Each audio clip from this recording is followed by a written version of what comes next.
Yun, good morning po mga digma. Yun, another day, another vlog po. So dito tayo sa bukid. Overnight po kami ni Kuya Tuwa. Na? Alin? Meron. Bakit maghihiwalay pa ba tayo? Maghihiwalay pa tayo? Doon na lang tayo para hindi ako nainip. So today kasi mag-i-spray tayo, no? Spray po tayo ng herbicide. Herbicide. So bali, yun yung sa nagtatanong may papaliwanag ko ano yung ginagamit naming herbicide. So sa ngayon, kape muna tayo. Kape! Kape! Nag-iinit na tubig ko. Nadilim pa, mga digwa. So yun, madilim pa din. Tinanggal ko na yung light mode ko. Ano tawag doon, paano na naman yung haring araw. Yan ang pinaka gusto kong nakikita sa umaga mga digma dito. Lagi ako dito sa may tambayan. Kape tayo bago po magtrabaho.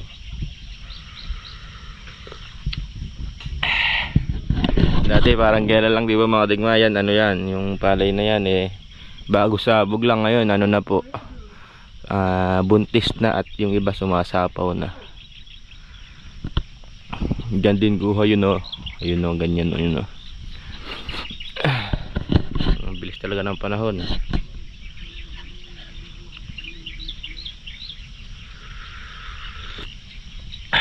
Ito tinapay.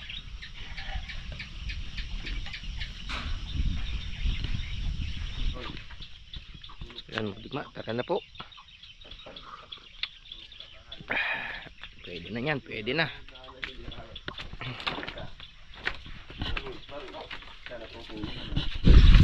Sarap mga digma.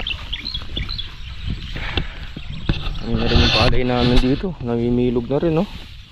Matigas na yung tigas na yung mukha. Ay, yung mukha, yung yung katawan, ba?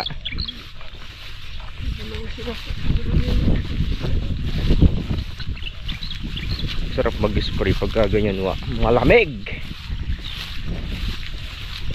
Dito lang tayo may tubig pa yata, yan, no? So, yun mga digma, no? Doon sa comment section, may nagtatanong ano daw ginagamit naming herbicide sa palay, yung edad na 10 days. Kami po kasi yung diskarte ko po mga digma, nag-i-spray po ako ng herbicide pagka 12 to 15 days po, hindi po 10. Kasi pagka 10, masyado pong bata yung palay. Tapos kasi pagka kasi ni-spray ng herbicide, obligado mong tubigan. Kaya pagka medyo bata, pagka tinubigan mo, kakainin ng suso. Yun naman yung diskarte ko mga digma. Kaya ako nag-spray ako 12 to 15 days. Para kung tubigan man namin, may laban yung palay. Tapos ano bang gamit ko? So ang gamit namin mga digma, pagka hindi kami nakapag-direct yung pambuto, ang gamit ko mga digma, Frontier. Frontier po yung gamit ko. Tapos hahaluan ko lang siya ng Agroxon. Ang timpla nito is isa-100. Etong takip na to, puno. Merong ano sa loob to merong gauge kumbaga. 100 ml yung isang puno nitong takip na ito. Tapos pagka nakapag-direct naman kami, ang talagang ginagamit naman namin advance naman. Advance yung ginagamit namin. Hinahaluan lang din namin ng Agroxon. So yun, yun lang ang ginagamit namin mga digma. Pagka hindi kami nakapag-spray ng pambuto, gamit ko Frontier. Tsaka haluan ko lang ng Agroxon. Yung Agroxon kasi pamatay ng muta, kangkong, yung mga bilugan dahon. Ganun po. Pero pagka nakapag-spray kami ng pambuto, kapartner nun, pagka 12 to 15 days mag-spray kami uli, advance naman. Diba wa? Tulad yan mga digma, pilang spray ko dyan, Frontier. Yan, Frontier lahat yan. Ay, malilinis yung palay namin, no?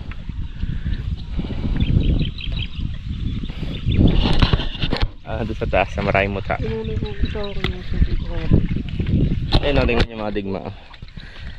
Kalinis ng palay namin. Frontier ang gamit ko dyan. Pero doon, tawag doon, advance. Ang namin, ang timpla naman namin is 100 100 ng advance, 100 ng Agroxon. Tapos sa diskarte naman sa pag-spray, maga. Pagdating ng alas 3 ng hapon hanggang alas 4, stop na kami. Kasi papunta na yung may hamog. Kumbaga mababanlawan lang. Ganun yung diskarte ko. Ewan ko lang po yung iba. Pero yung diskarte ko naman, nakikita nyo naman yung mga palay namin, no? Alanda mo. Ayan, no? May man, syempre hindi natin mape-perfect, may paisa-isa, pero malinis. Ayan, nagkakarga ng siwa. So yun mga ligma, let's start na po tayo.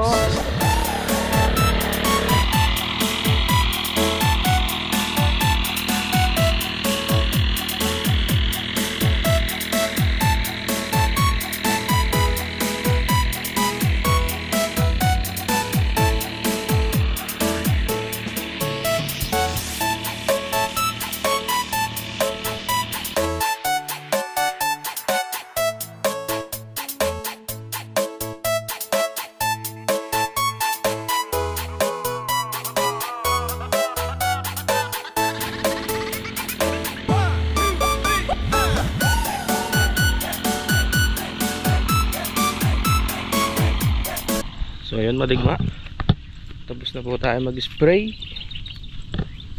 So yun, ganun lang yung mga digma pag-apply namin. Tapos ito lang mga digma, pagka nayari kayo nag-spray, kunyari ngayon nayari tayo, di ba, alas 8, kinabukasan pwede na siyang patubigan kasi nga mainit yung gamot na in-spray natin. Tulad ng advance, mainit kasi sa palay yun eh. Bukas niyan patutubigan ko na to, medyo ilulubog-lubog na natin yung palay.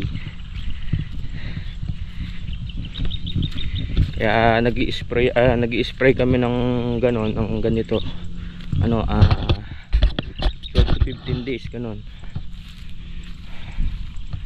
Hindi ako nag-i-spray ng 10 days kasi maliliit pa yung palay nun, kasi nga nilulubog namin siya sa tubig.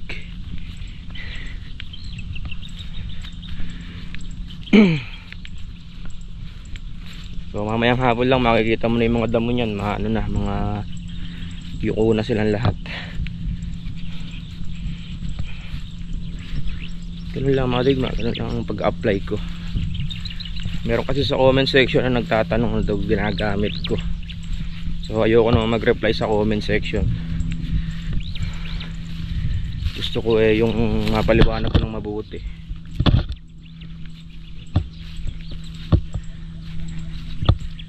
Advance ang gamit ko at saka Frontier. Hindi ko sila pinaghahalo mga digma. Yung in-spray ko kanina lang yun, tira lang yung yung Frontier. Tira ko lang yun inubos ko lang dun sa isang pitak. Mamaya paghaluin ang pinaghahalo ko Advance Agroxon, Frontier Agroxon. Ganun ang namin. Ganun yung diskarte ko. Yun o mga digma, kain po tayo. Ginabayasan. Yun o, sili. Kain po tayo.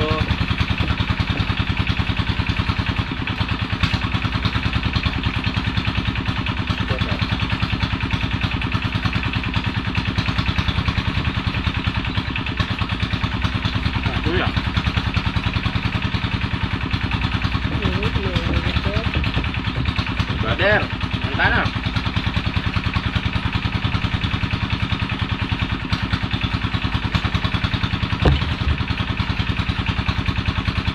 Sarap mga digma.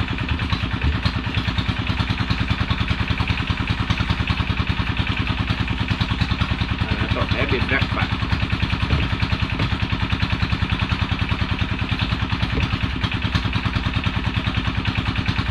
Trabaho. So, pahinga mo ng konti. Dito na tayo magpapahinga sa ilim ng saging. So balik tayo dun sa ano, sa tawag dun, pag-grass cutter ng pilapil, para mayari na namin niwa.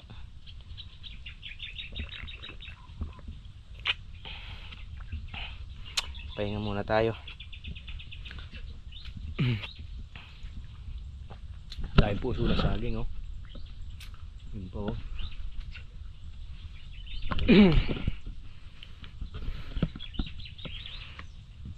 Gusto ko kasi mag-grass cutter lahat ng pilapil para pagka nag-i-spray ng pansapaw, lilibot ka,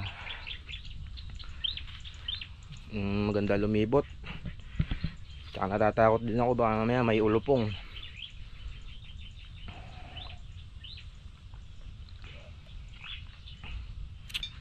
Kaya nililinis ko mga digma. Habang wala pang trabaho, hindi pa nagpapataba.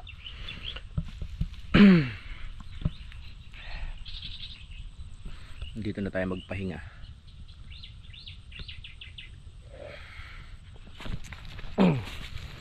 So mga digma, ako yung nangyayari. Diba malinis? Yung sa gilid talaga hindi na makakuha yan. Sayang yung palay Hindi ko na pinakakagilid. Importante malinis yung dinadaanan namin.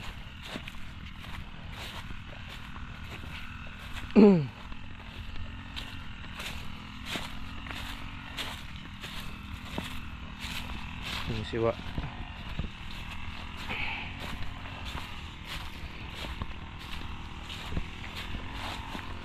Tayo magpapalit lang tayo ng talim. Papalitan natin talim ko. Yan o. Napalitan lang natin ng talim mga digma. Ako na yung gagamit ng lapad.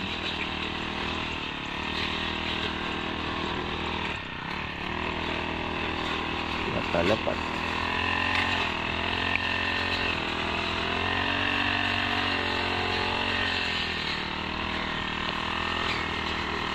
Bakit siya ganon? Yun, kaya pala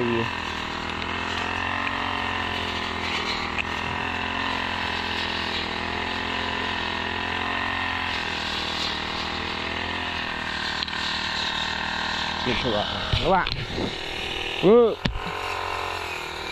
Masarap nagagrass cutter.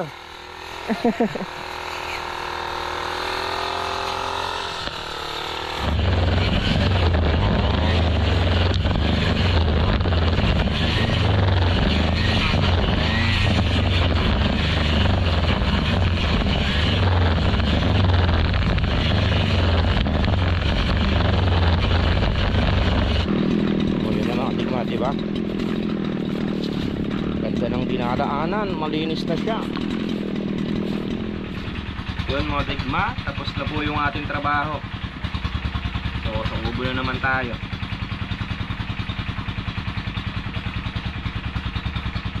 Nagkano ako sa mangga mga digma oh.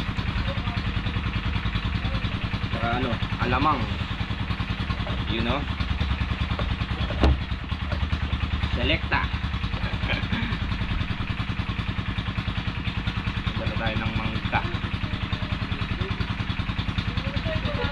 Naglalaway ako eh. Naglalaway.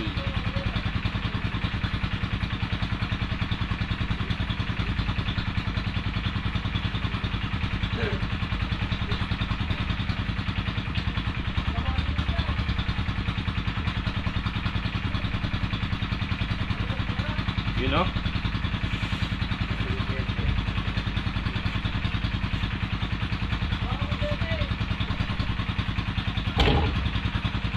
Ay, sarap.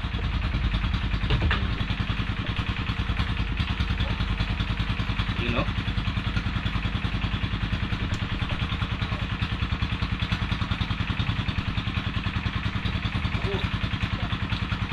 Sarap.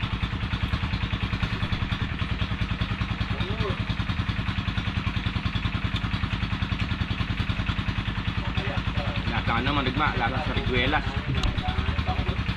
Siniguelas.